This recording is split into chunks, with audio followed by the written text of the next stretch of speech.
Welcome back to 5 on a Farm. We're down in the basement in my pantry. Thought I would just give you a tour of a place that I really love to come down to and just look and admire my canning and my canning supplies. I don't know, I just love it down here. It's just my own quiet, private little place. I don't have to share the space with anybody. It's just mine, and it's everything that I enjoy doing, and everything I enjoy doing for my family. So I wanted to share with you my dried dill. This is dill that came out of our garden this summer. We had a real good crop of dill this summer, and what I do is I dry it in a bag like this, and we put it in a bag in case any of the dill seeds fall off the heads. They'll be contained right there in the bags. And I use this dill for my garlic dill pickles. This is the way my mom did it. This is the way her mom did it. It's a recipe that's been handed down in our family for a long time. So also just some canning supplies, my pans, and some decorative stuff that when and if I ever get a remodeled kitchen, I'll have some cute things to decorate my kitchen with. Here I've got just empty jars, which shame on me, I should never have empty jars in my pantry, but when the day comes that I do start pressure canning, and that has not happened yet, after water bath canning for 15 years now probably. You would have thought I would have moved into pressure canning, but I have not made that jump yet. I have a glass top stove, and I know everyone says you can, but I've been a little leery.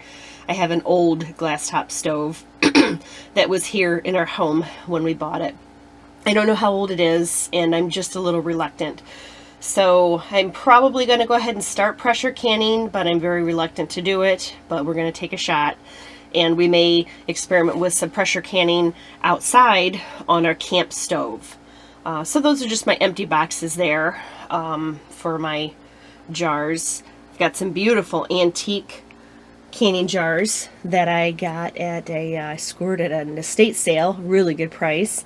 And when I do get to decorate a kitchen, that's my intent with the antique canning jars. Of course, everyone has to have a roaster. I do a lot of things in my roaster.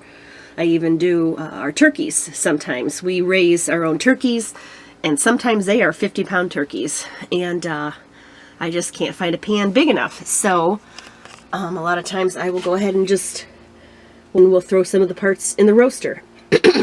Some other stuff, just miscellaneous things that I use throughout the year. I do have a waffle maker tucked in down here. Some of my attachments for my KitchenAid. Got an electric griddle down there somewhere. Electric skillet. I do use that occasionally. I have an extra dehydrator.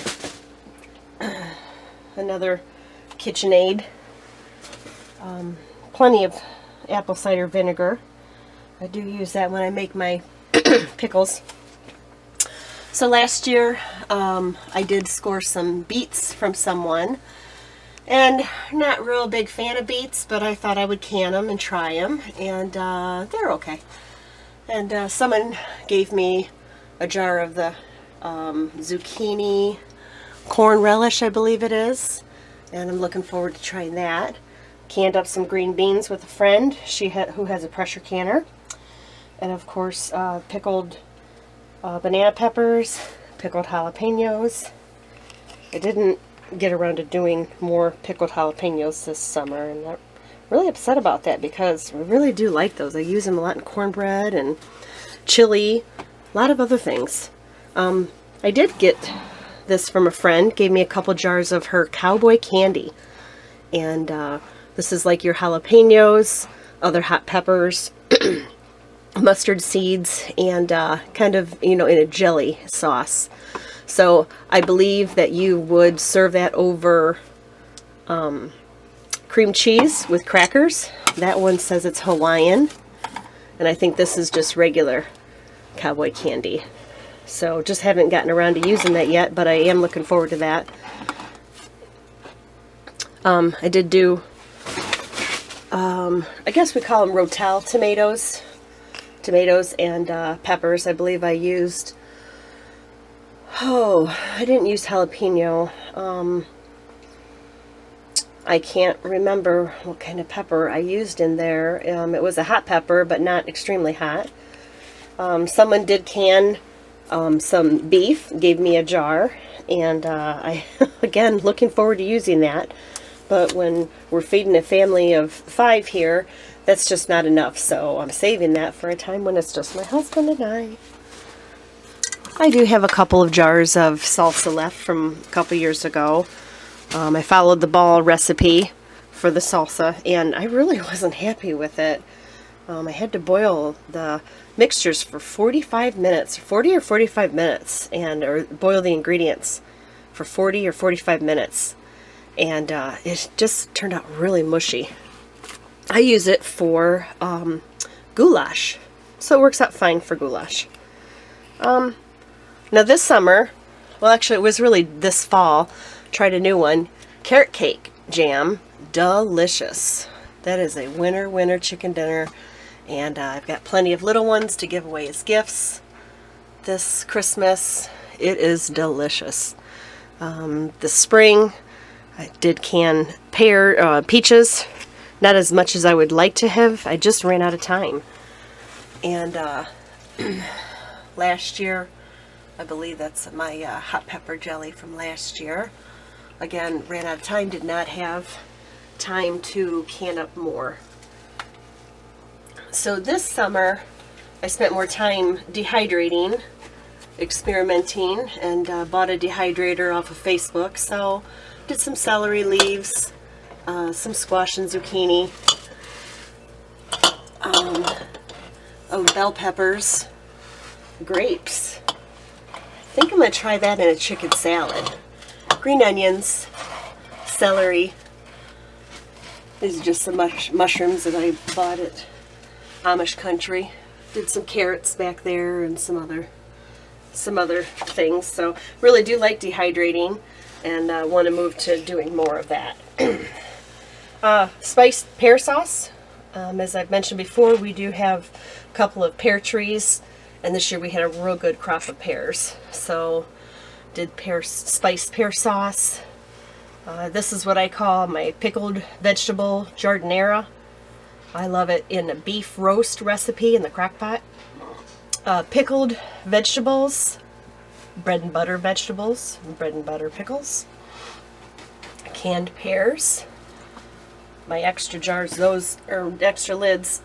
Those are great when you open up a jar and you want to keep it in the refrigerator, but you don't want to mess around with the 3-piece lids or 2-piece lids. So this is apple butter that I made last year. A couple of jars left back there. This is a peach butter. Yeah, I made a peach butter last year, like for ice cream topping. Peach vanilla bean butter. This is my rhubarb ice cream topping. I've got rhubarb blueberry and rhubarb raspberry. It's delicious. I did a peach pit jelly last year. Had a really good crop of peaches. Plenty of peels and pits left over that I did a peach pit jelly. Last spring, embarked in my very first jelly making. Well, it didn't turn out the way it was supposed to.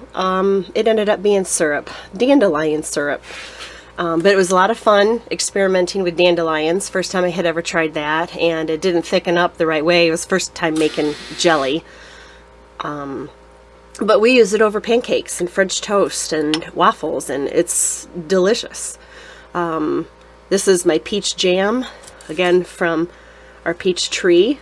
I did a spiced peach jam a couple of years ago. That's really yummy. And we had a really great crop of tomatoes this year. So this is what I call roasted tomato base. And I'll do a video on that at some point. I just use it as a base for tomato soup, pizza sauce, spaghetti sauce, any of those numbers of things, and the tomatoes are roasted. I also did dry up some peppers for next year's pickles. We do put a whole dried pepper in our pickles, give them a little zest. And so these are my garlic dill pickles, and I really don't have very many left, but I have won awards at the county fair for my pickles. This year I did not enter any canned goods in the fair, just ran out of time and didn't have a chance to get anything entered in. And so this is my family recipe for the garlic dills. Very, very delicious, and a lot of people really do love them. We love them. I do make refrigerator garlic dill pickles as well, and those always turn out really good. So this was an experiment I did last year for the first time, the bread and butter pickles, and they're delicious.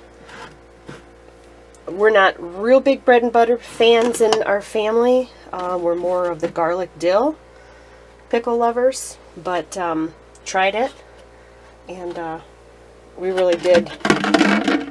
I really do enjoy them. Not so much my husband and the kids, but I really liked them. Last year we did sauerkraut.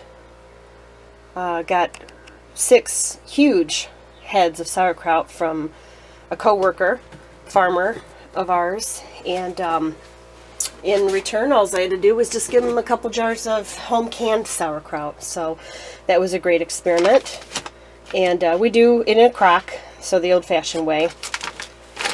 Also kind of starting to clear out my cupboards a little bit. Some of the foods that I would like to store down here that are ready-made, you know, that maybe we'll just save them in case there's ever any kind of an event that might happen where we might need something quick on the run, grab and go, throw it in our bug out bags, and run for the hills. Not that I dwell on that kind of stuff, prepping, but it wouldn't hurt to consider something could happen. Just some extra canned things from the store that I like to keep on hand, but I don't really have enough room for up in my very tiny kitchen. Just some extra sugar. We were blessed to be given a very nice amount of sugar from my husband's employer, just for the way that they package their things. That everybody in the company got some sugar. And also they had a really good giveaway on hand soap and sanitizer products this summer where my husband works. It's just the nature of the business where he works that they do end up with samples like that sometimes.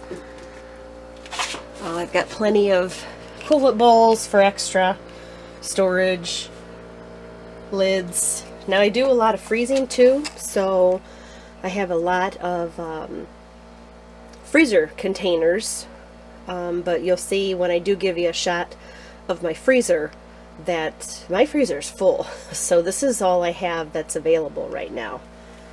I do keep plenty of tablecloths here for all occasions, parties that we might have out in the barn, and plenty of cake decorating, cookie decorating products, just some extra large storage containers, more canned items from the grocery store for pies, and sometimes I do use those in my canning too, though. I have a recipe, rhubarb raspberry blueberry jam, that does take blueberry pie filling. So some more of my supplies for my canning: lids, seals, jar lifter, and tons and tons and tons of rings. Yeah, so this is kind of where we do some of our brining. We brine our chickens in that container right there, and then we brine our turkeys in a 5-gallon bucket right there. plenty of serving bowls, spoons.